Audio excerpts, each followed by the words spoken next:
Welcome to the Symbols and Society lecture entitled Symbols and Thought Structures. In today's lecture we're going to focus in on Claude Levi-Strauss and in particular on his structural study of myth. Now, as you know, Levi-Strauss is a symbolic anthropologist, and symbolic anthropology can be aligned into two poles. At one end you have the interpretive pole, encapsulated by authors like Clifford Geertz, and at the other end you have the structural pole, encapsulated by Levi-Strauss. In the middle you have Mary Douglas, who's sometimes called a soft structuralist. Anyway, on this side people are concerned with how symbols are meaningful to people in ways in which we are aware. So if you ask me what's Christmas about, I say, oh, it's about, families and joy and happiness and gifts. That's the sort of thing that Clifford Geertz would start to interpret. If I said if I invited Levi-Strauss over for Christmas, even though he's a Jewish rabbi, he might not come along. His son of a Jewish rabbi, he might not come along. But he would say, oh, it's actually about opposites such as life and death, the birth of the child and adult, giving and receiving, those kinds of things. So he looks for underlying meaning and analyzes that. Clifford Geertz will analyze the open and manifest meaning, and they both do it in exceedingly interesting and fascinating ways. So there you have symbolic anthropology. We will look later in the course at the interpretive side, but right now we're focusing on the structural side. So what are the basics of structuralism or structural analysis in anthropology? The idea is that meanings of terms are defined by relations. In other words, black does not obtain any meaning without being related to white. White, black together become meaningful. Without them there is no meaning. Slave, master, same thing. Night, day, man, woman, those kinds of things. So thought is characterized by these kinds of oppositions, which are sometimes called binaries. And myth, I've said resolves these, but actually I don't think Levi-Strauss in anything I've read was too clear about exactly what myth does. Sometimes myth just expresses these, sometimes myth resolves these, sometimes it seemed to be like the message that's passed down from the ancestors. It's difficult to say exactly what his position on myth is. Maybe some commentators on this presentation can enlighten me. Okay, so it's not just myth, but totem, kin relations, magic, myth, they all have no independent value. Aspects of them have no independent value. You can't say once upon a time there was a girl called Goldilocks. That by itself has no independent value. It only makes it meaningful in relation to the rest of the myth. And the same, it's hard to talk about magic without thinking about the fact that there's a shaman, a person who needs to be cured, and the community. Without these different terms or elements, it's not significant. So you can't start with individual signs, say like what does black mean? You have to say what do black and white mean together? And you work out the system first of black and white, man, woman, night, day, doctor, nurse, inside, outside, sun, moon, those kinds of things. And through that you develop meaning. So meaning comes from his unconscious. We're not really aware of these structures generally, but they play out in our lives. So let's look at this. We'll start off with a simple example of this in relation to a myth, the myth of Goldilocks. What's the story? Once upon a time, there were three bears, Papa Bear, Mama Bear, Baby Bear. The porridge was too hot. They went out for a walk. Along comes a girl called Goldilocks. She comes into the house. She sits in the Papa Bear's chair and tries the porridge. Says, "Oh, this is too hot." Then she sits in Mama Bear's chair and says, "Oh, this is too cold." Then she sits in Baby Bear's chair and says, "This is right." And then she falls down on her bum and the chair breaks. Then she runs upstairs and gets into Papa Bear's bed and says, "Oh, this is too hard." Then she hops in Mama Bear's bed and says, "Oh, this is too soft." And then she hops in Baby Bear's bed and says, "Oh, this is just right." Back come the three bears from their walk while they were waiting for their porridge to cool. Papa Bear says, someone's been eating my porridge, which I think is depicted in the picture here. Mama Bear says, someone's been eating my porridge. And Baby Bear says, someone's been eating my porridge and she broke the chair. They run upstairs. Papa Bear says, someone's been sleeping in my bed. Mama Bear says, someone's been sleeping in my bed. Baby Bear says, someone's been sleeping in my bed and she's still sleeping there. And Goldilocks wakes up with a scream and runs out the back door. Okay, how do we analyse this story? According to Elms, a structural analysis of this story would say it's all about natural and cultural. What's nature and culture? In this story, at the beginning of the story, Goldilocks is a human and she's outside in nature, whereas the animals, the bears are animals and they're inside in the house. So that's the reverse. It's the way things shouldn't be. So it plays around those binaries of nature and culture. Bears don't sit inside and make honey. So they don't belong in that realm. They're moved out. It's also about large and small. There's Papa Bear versus Baby Bear, the big and small. There's about active and passive, eating and sleeping.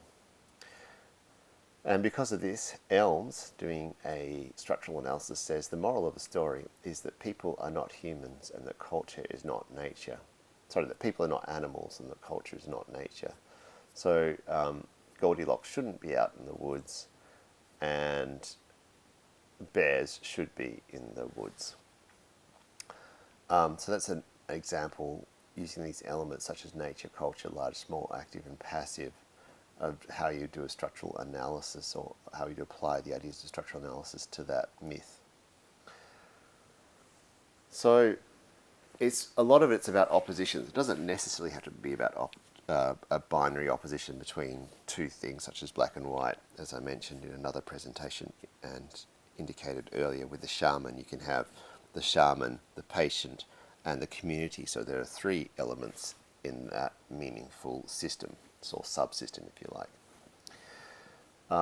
But when we look at the analysis of myths, Levi-Strauss draws particularly on oppositions.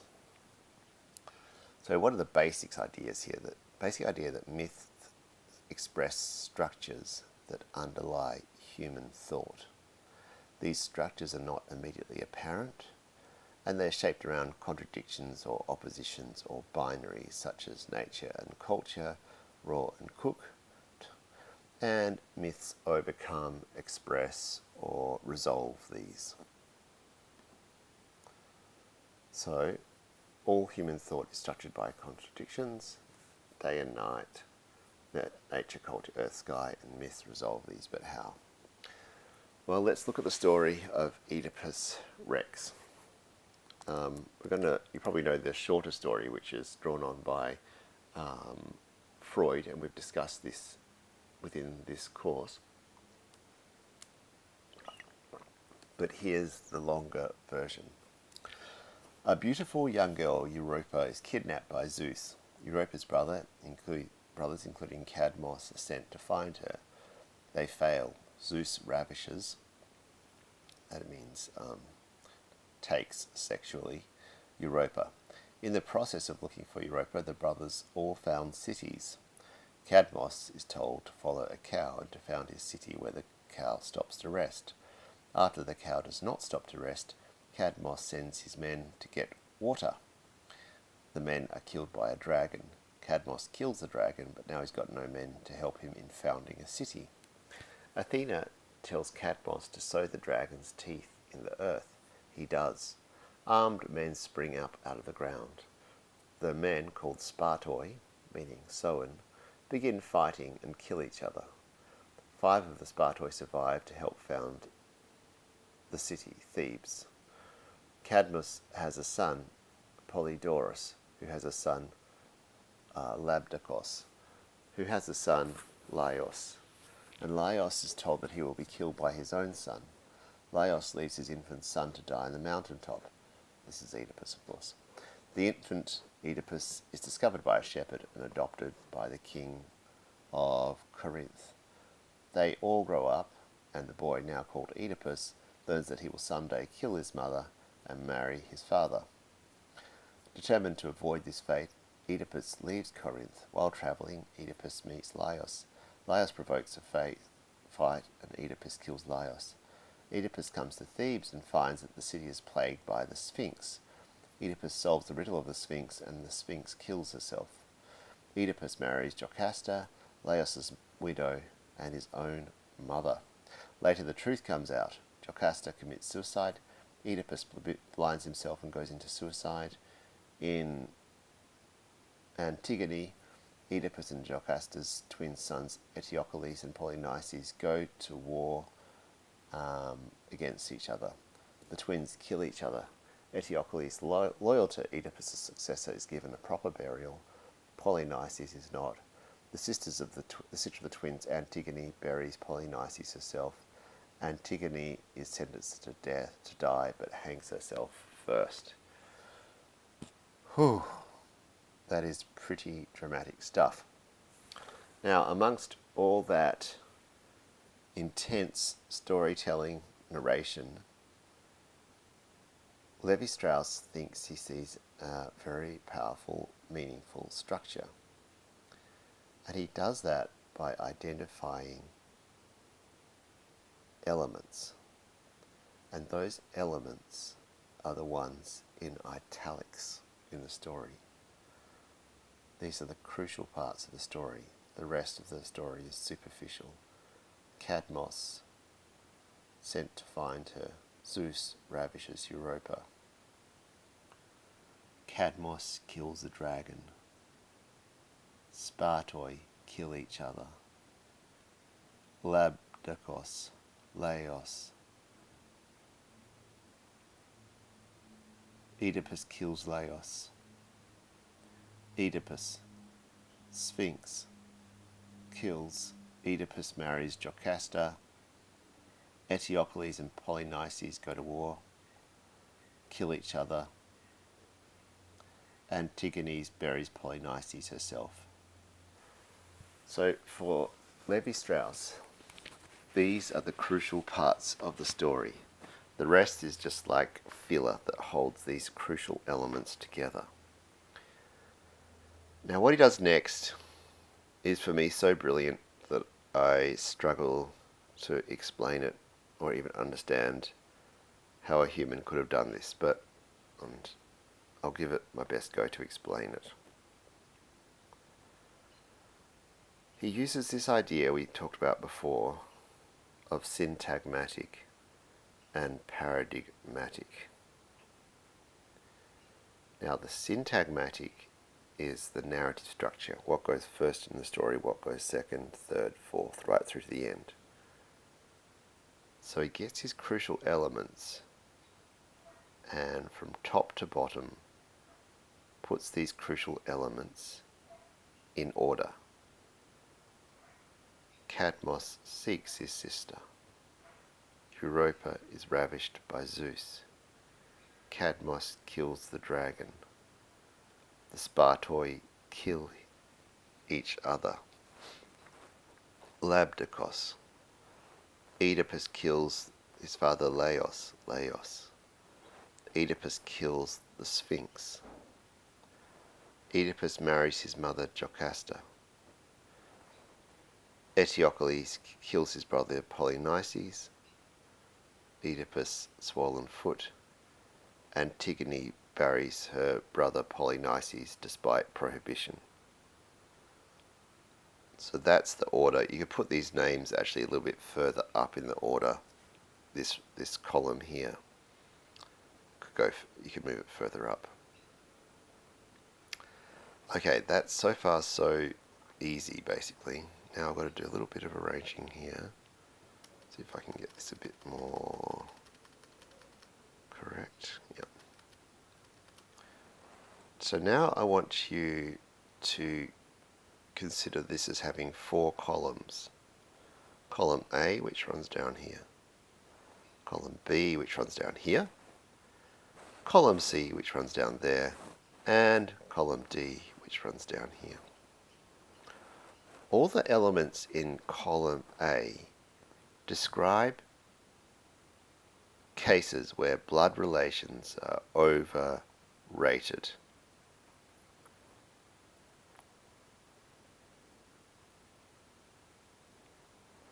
In other words, Cadmos seeks his sister. That's almost incestuous. Europa is ravished by Zeus. I think there's also an incestuous relationship there. Oedipus marries his mother Jocasta, clearly incestuous. Antigone buries her brother Polynices despite prohibition. This is equivalent to incest in Greek culture, according to Levi-Strauss. As much as you shouldn't have sex with your own brother, you shouldn't bury him either. So these sorts of relationships, like incestuous relationships or too close burial relationships, he says blood relations are overrated. People with blood relations are too close. Now in the B column, people with blood relations are too distant to the point of being aggressive. The Spartoi, who are in effect all brothers, kill each other. Oedipus kills his father Laios, and Eteocles kills his brother Polynices. So here we have cases of what you call fratricide or patricide. In other words, killing brothers and killing fathers. That is too distant or too hostile relationship. So in column A, it's too close. In column B, it's too distant. In other words, in column A, there's too much love and affection, and here there's too much hostility. Okay, now we get to other columns, C and D. In C, we have monsters being slain. This is the denial of monsters. Cadmos kills a dragon. Oedipus kills a sphinx. Monsters are denied or killed. In column D, we have elements where the idea is monsters are affirmed or promoted, and he can only do this Oedipus. He can only do this Levi-Strauss by looking at the names of the people. Labdakos, who's Laios' father, means something like being lame in ancient Greek. Laios, Oedipus' father, sounds something like being left-handed, and Oedipus sounds like something like having a swollen foot. And one thing about monsters is that it's supposed to walk clumsily. If you think about dragons, they're often depicted as clumsy walkers. So what this myth does is assert the existence or promote the existence of monsters in this case. Now there's one difference about monsters and other animals and other creatures. If you think about monsters, we never really find out who their mothers, we never talk about who Puff the Magic Dragon's parents were. We don't talk about Loch Ness Monster, who Loch Ness Monster's parents were, because there's an assumption in sort of human thinking, if you believe Levi-Strauss, there's an assumption within human thinking that monsters aren't born of two monsters, they're born of the earth. They just emerged from the earth. So emerging from the earth you could call autochthonous, means it comes naturally from the earth. So all of these, and these monsters are clumsy. So anything that has anything to do with clumsy or being born from the earth or being a monster demonstrates autochthonous origins, that is, coming from the land. And anything that has to do with killing monsters denies this.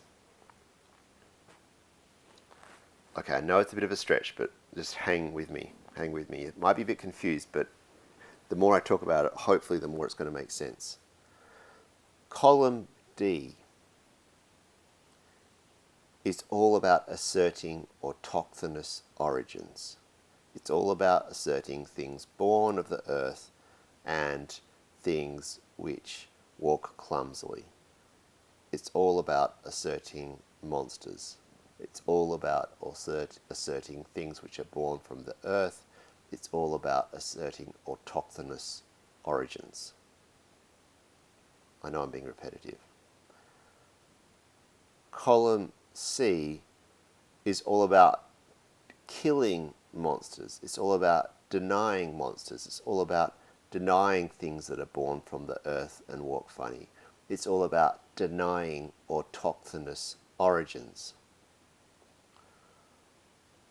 Column B is all about denying kinship ties. It's all about killing your brothers, sisters, fathers, and so on. Column A is all about going over the top or overrating kinship relations. You have sex with parents, sisters, etc. So we get from this story a set of elements that are related in a structure, in a large structural symbol system.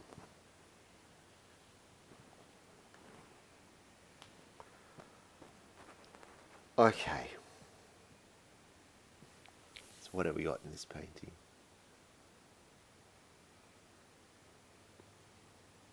There's Jocasta killing herself.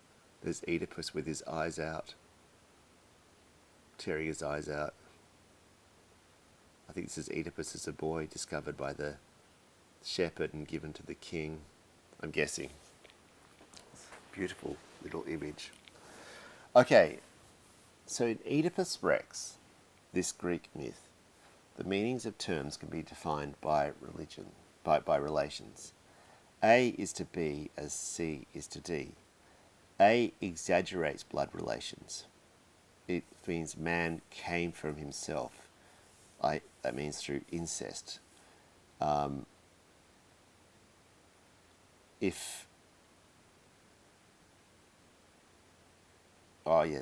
that. Man came from himself through incest. In B, it's about undervaluing blood relations. That's killing one's own. In column C, it's about negating the idea of autochthonous origins.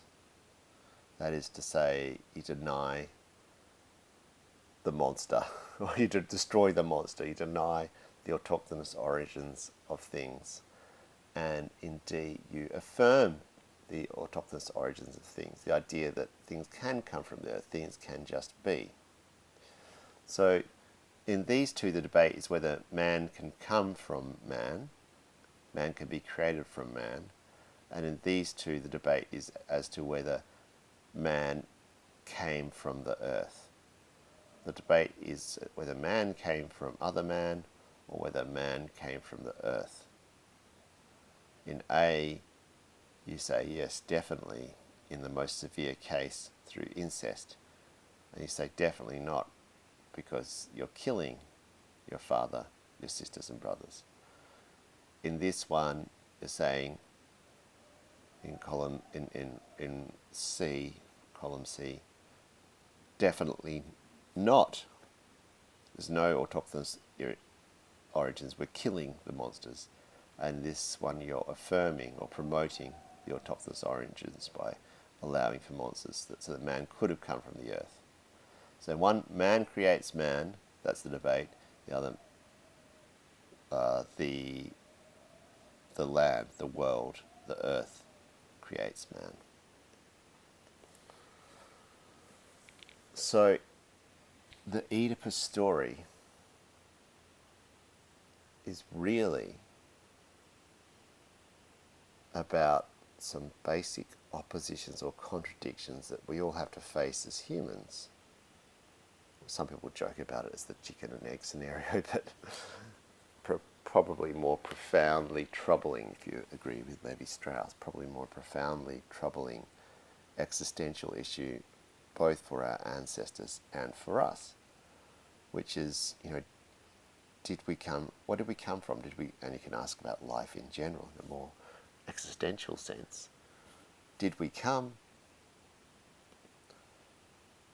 from humans? Did humans beget humans?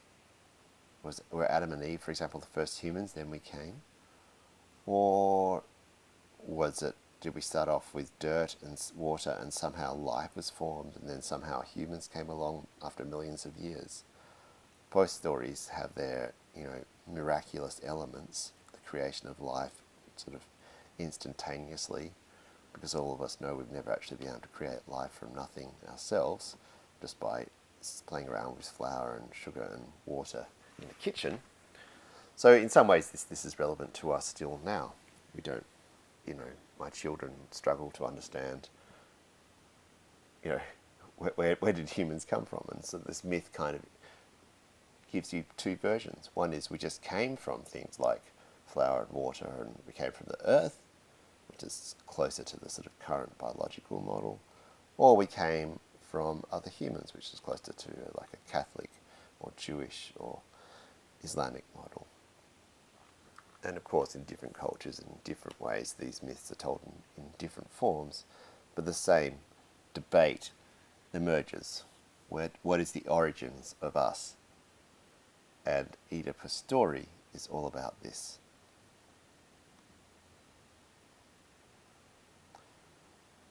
But of course, what he's saying is more than some insight into Oedipus' story.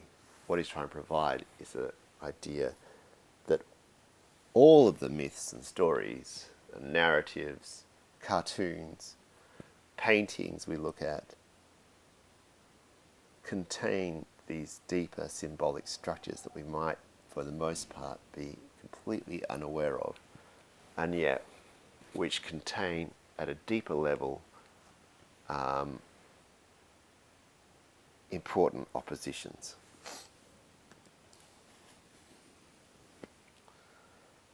So if you look at the two columns, A and B are contradictory. It's contradictory to say what one version, in the A version, what was it again? In the A version, blood relations are overrelated, so you got incestual relations, and in the B column, blood relations are underrated. So contradiction there, in the same way that C contradicts D. C is monsters are slain. There's no autochthonous origins of humans. Humans didn't come from the earth. And in D, humans did come from the earth. There's similar kind of contradictions. So once again, this is not just about Oedipus itself, but all myths could be structured in this way, and all cultural phenomena could be structured in this way, and that's what structural anthropology suggests. It's extraordinarily profound, and if you can't see the profundity of it, it's because I have failed to convey it properly, and I suggest you look at other sources on the net after reading Levi-Strauss to make sure you understand it. So myths have these structures. I mean, we could look at it at a simple level, comparing Oedipus to Snow White. Snow White's a story, princess with a king who marries evil stepmother. Evil stepmother, jealous of Snow White, kicks her out, tells the huntsman to kill her. Huntsman decides not to kill her but leaves her in the woods. She adopts or is adopted by 7 dwarfs. This mirrors the structure of Oedipus, who's loved by important features. It's not the father, but the mother in this case that loves Oedipus. He is cursed in the same way Snow White was cursed by her. Who does the cursing doesn't really matter. The cursing was done by the stepmother in Snow White. In Oedipus, I can't remember, it was some oracle, I think. Both are sent away and both are looked after by a shepherd. So at a basic level, Oedipus and Snow White and many other stories have these similarities, and all you need to do is swap these syntagmatic elements, boy to girl, or love by father, mother or father. They can be opposites or the same, and you end up getting different stories by making opposites or sames. And I forgot to mention that, of course, when we were looking at the Oedipus myth itself, that the syntagmatics are here. These are opposites. A and B's are opposites, syntagmatic opposites, and C's and D's are syntagmatic opposites. Okay.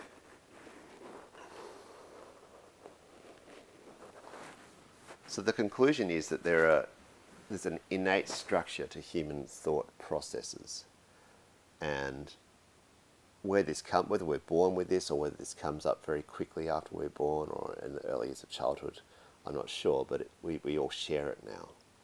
And this structure involves several basic sets, perhaps there's more than several sets of binary oppositions, and that cultural products such as symbols, folk tales, kinship, the way we eat food, etc., incorporate and express these binary oppositions. So underneath all your thinking, all your actions, your whole thinking about life are a set of binary structures which form a system and provide meaning to your life. And using anthropological analysis, you can delve under the superficial manifestations of meaning to find the deeper structures which drive this meaning. Okay, I hope I have done an okay job of explaining an extremely complicated and I think extremely important idea.